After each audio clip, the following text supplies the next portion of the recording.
Hello everyone.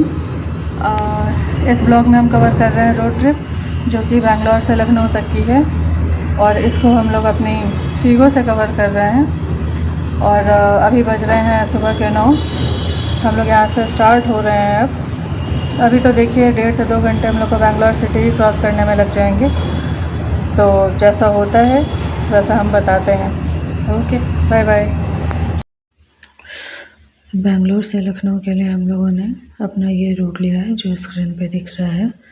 इसमें हमने top 15 cities दिखाई हैं जो कि माइलस्टोन के हिसाब से ठीक रहता है। और 2 हॉल्ट लिया था हमने, एक हैदराबाद में और एक नागपुर में नाइट स्टे, और टोटल 3 दिन का ट्रिप था ये। इसके बाद हम दिखा रहे हैं आपका कि बेंगलोर से नागपुर तक तो सेम रूट है, लेकिन उसके बाद आपको 3 रूट मिलते हैं। एक है जो आपका ललितपुर झांसी होके जाता है, एक है आपका सतना होके जाता है, और एक है जो आपका रिवर रोड होके जाता है।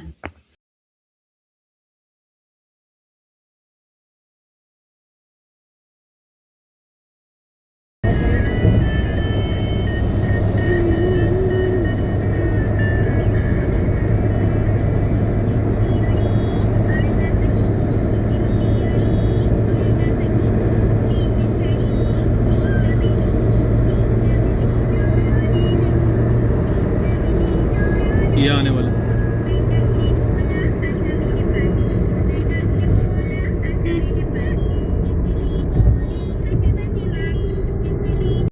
हाँ, तो विंड मिल के बाद हमारा किया मोटर्स आता है। इसका प्लांट हमने देखा काफ़ी बड़ा है।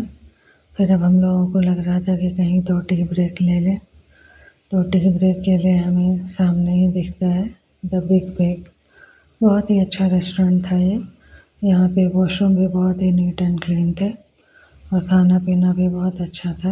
हम लोगों ने करीब 40-45 मिनट तो ज़रूर ही यहाँ पे दिया, और उसके बाद फिर तब आगे स्टार्ट हुए। फिर हम लोगों ने ये सोचा था कि सीधे कुरनूल पहुँच के ही लंच करेंगे, तो यहाँ पे बस आराम से टाइम निकाला, थोड़े बहुत वीडियो बनाए, फिर हम लोग स्टार्ट हुए। यहाँ की रोड बहुत अच्छी थी और अगल बगल भी बहुत अच्छे फूल वगैरह लगे हुए थे। बिल्कुल स्मूथ रोड। यहाँ पे स्पीड काफ़ी अच्छी बनाई जा सकती थी। हम लोगों ने कोशिश भी करी और स्पीड लगभग 120-140 जैसा भी टच कराया गया है यहाँ पे। यहाँ पे स्क्रीन पे देख सकते हैं कि 120 के बाद 140 भी हम लोगों ने टच करा लिया था। हम पहुँच गए थे अब कुरनूल, और हैदराबाद आओ और हैदराबादी बिरयानी ना खाओ, ऐसा हो नहीं सकता था। तो हम लोगों ने यहाँ पे हैदराबादी बिरयानी और अपने मन पसंदीदा आइटम्स खाए पिए, फिर स्टार्ट हुए। तो ये तीसरा ब्रेक हम लोगों ने लिया यहाँ कांची कैफ़े में। यहाँ की भी चाय कॉफ़ी अच्छी थी, तो हम लोगों ने वो पी, और उसके बाद फिर हम लोग स्टार्ट हो गए हैदराबाद के लिए। और रास्ते में हम लोगों को इतना ज़्यादा जाम मिला यहाँ हाईवे पे ही। अब क्या प्रॉब्लम थी हमें नहीं पता, लेकिन हमारे 1.5 घंटे उसमें लग गए। तो जो भी स्पीड कवर किया था हम लोगों ने वो सब बराबर हो गया वहीं पे। फिर फाइनली 11 बजे तक हम लोग होटल में पहुँचे।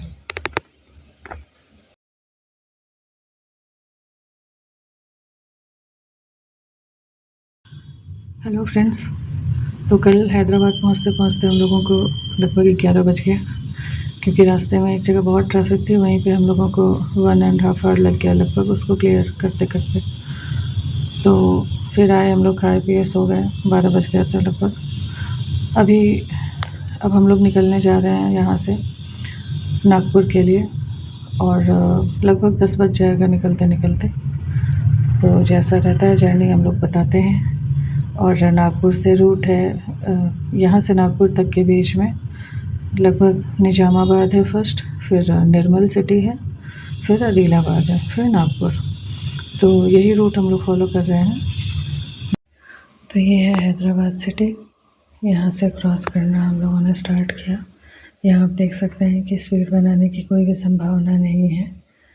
तो हम लोग बस यहाँ से निकल चलते हैं।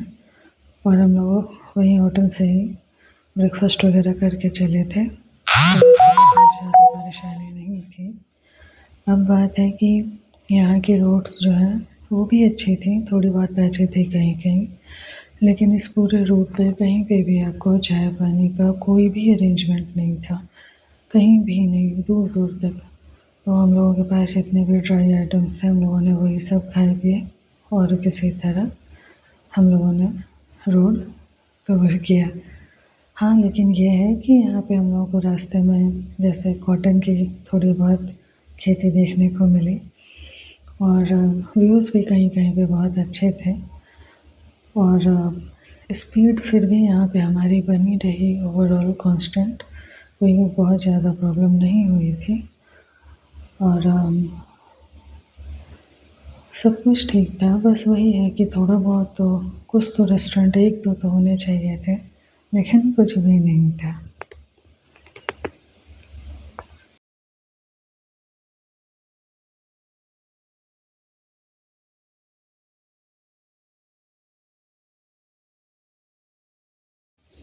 अब शाम को 5:30 बजे के आसपास हम लोगों को ये सिंगल टी पॉइंट मिला, तो हम लोग तुरंत यहाँ पे रुके। लेकिन अच्छा था ये, यहाँ पे खाना पीना चाय पानी सब कुछ मिल गया था हम लोगों को, तो बढ़िया था। फिर उसके बाद हम लोग स्टार्ट हो गए नागपुर के लिए। तो नागपुर के लिए उसके बाद हम लोग निकल गए थे। रास्ते में भराया हम लोगों ने पेट्रोल, लेकिन उसमें रीडिंग हमारे में नहीं दिखाया, तो वहाँ पे थोड़ा डिस्कशन हुआ। फिर सॉल्यूशन ये निकला कि आप नेक्स्ट पेट्रोल पंप पे भरा के देखिए, तो वो पहले की भी सारी रीडिंग लेके दिखाएगा। तो फिर यही हुआ, हम लोग नेक्स्ट पेट्रोल पंप पे गए, वहाँ थोड़ा पेट्रोल भराया, तो फिर से वो पहले वाली रीडिंग भी टोटल लेके दिखाने लगा। तो कभी कभी ऐसी चीज़ें होती हैं जो समझ नहीं आती, लेकिन सॉल्यूशन मिल जाता है। अब नागपुर आओ और नागपुरी संतरे ना खाओ, ऐसा हो नहीं सकता। तो हम लोग कहीं जा नहीं पा रहे थे बाहर लेने, तो हम लोगों ने किया ब्लिंकिट।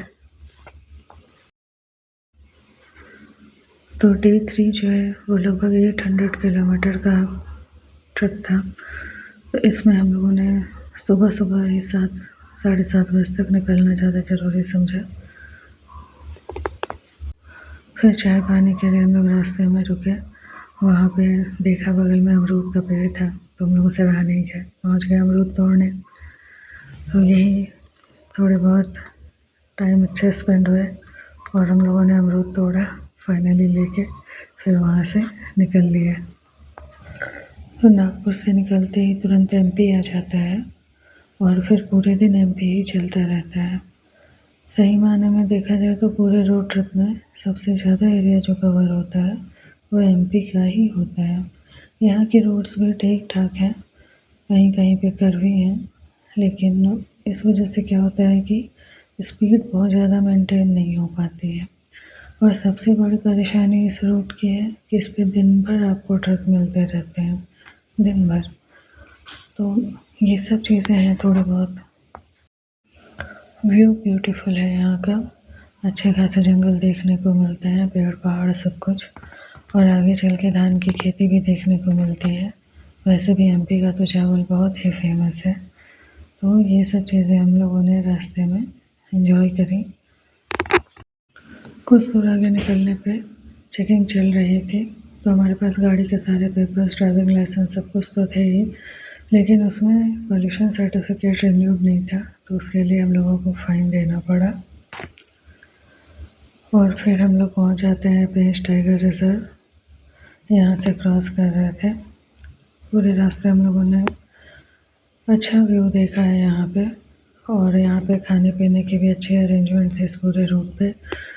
एक एमपी टूरिज़्म का मिडवे ट्रीट रेस्टोरेंट है, प्योर वेज है, वो अच्छा था।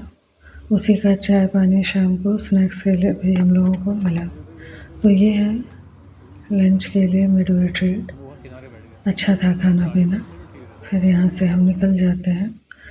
तो रास्ते में बहुत सारे फैक्ट्रीज़ हम लोगों को दिखे, और ये समझ में आ रहा था कि काफ़ी एक इंडस्ट्रियल एरिया डेवलप था वहाँ पे।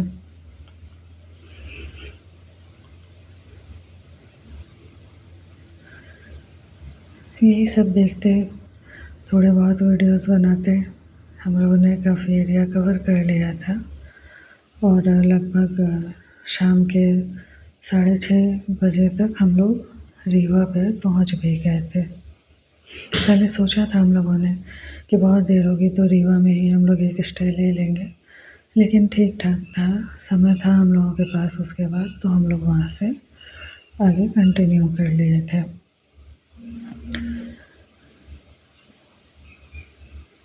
तो अब हो जाती है शाम, फिर हम लोग आते हैं वही मिडवे ट्रेड का ही स्नैक्स पॉइंट था, तो वहाँ पे आके हम लोगों ने चाय पानी किया, फिर स्टार्ट हुए। तो यहाँ से स्टार्ट होने के बाद हम लोग रीवा रोड पहुँच गए थे लगभग 6:30 बजे तक। फिर वहाँ से आगे बढ़े तो लगभग 92 किलोमीटर्स प्रयागराज बाकी था। तभी एक ऐसा इंसिडेंस होता है हमारे साथ या हम बहुत से लोगों के साथ, जो मैं शेयर करना चाहूँगी यहाँ पे, कि वो बात बताने में भी शायद इस समय बहुत ज़्यादा वो नहीं लग रहा है और आपको सुनने में भी शायद ज़्यादा ना लगे, लेकिन वो जिस सिचुएशन में थे हम सभी लोग, वो बहुत ही स्कैरी था। जैसे ही हम लोग आगे बढ़ते हैं तो एक फ्लाईओवर आता है जो कि बिल्कुल भी लाइट वेट नहीं थी उस पर, तो हम लोग चल दिए। फिर वहाँ पे जाके पता चला आगे कि 3 किलोमीटर तक जाम है, क्योंकि कुछ एक्सीडेंस हो चुका था वहाँ पहले, तो सभी गाड़ियों को वापस लौटाया जा रहा था। फिर हम लोग वापस लौट आए, लेकिन हाँ वहाँ गाइड करने के लिए लोग थे। फिर वहाँ पे पता चला कि आप आगे 8 किलोमीटर और जाइए, वहाँ से एक राइट टर्न आएगा तो एक लाल गांव आता है, आपको वो पूरा क्रॉस करके तब पैरेलल रोड पे निकलना है। फिर वहाँ से आपको प्रयागराज डायरेक्टली मिल जाएगा। तो हम लोग गए वापस 8 किलोमीटर, वहाँ पुलिस वगैरह खड़ी थी, उन्होंने बताया भी रास्ता लाल गांव जाने का, हम लोग चल दिए। लेकिन अब 7:30-8 बज रहा था शाम का उस समय, और पूरा गांव बिल्कुल शांत सन्नाटा, उससे क्रॉस करना वाकई में हम लोग को बहुत डर लग रहा था। फिर हम लोगों ने देखा कि सामने की जो गाड़ियाँ जा रही थी वो भी UP 70 की थी, 2 गाड़ी थी हमारे आगे, वो लोग भी कई बार रुक रुक के ही चल रहे थे, तो थोड़ा देख के सुकून मिला। प्लस हम लोग इतने सारे लोग थे गाड़ी में कि एक दूसरे को हिम्मत देते हुए आगे बढ़ते चल रहे थे।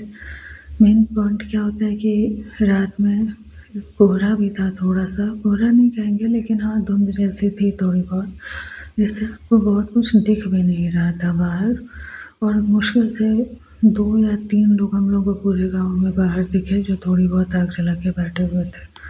फाइनली किसी तरह 15 किलोमीटर का वो रास्ता था हम लोगों ने निकाला, फिर जाके प्रयागराज जाने के लिए मेन वही हाईवे हम लोगों को मिल गया वापस से, और वहाँ से लगभग 10-12 किलोमीटर बचा था प्रयागराज, तो हम लोग फिर उधर निकल गए भगवान को थैंक यू बोलते हुए।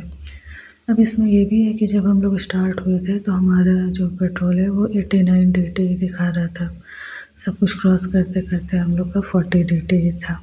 तो फिर गए प्रयागराज, तुरंत पेट्रोल भराया, चैन की सांस ली, फिर आगे बढ़े।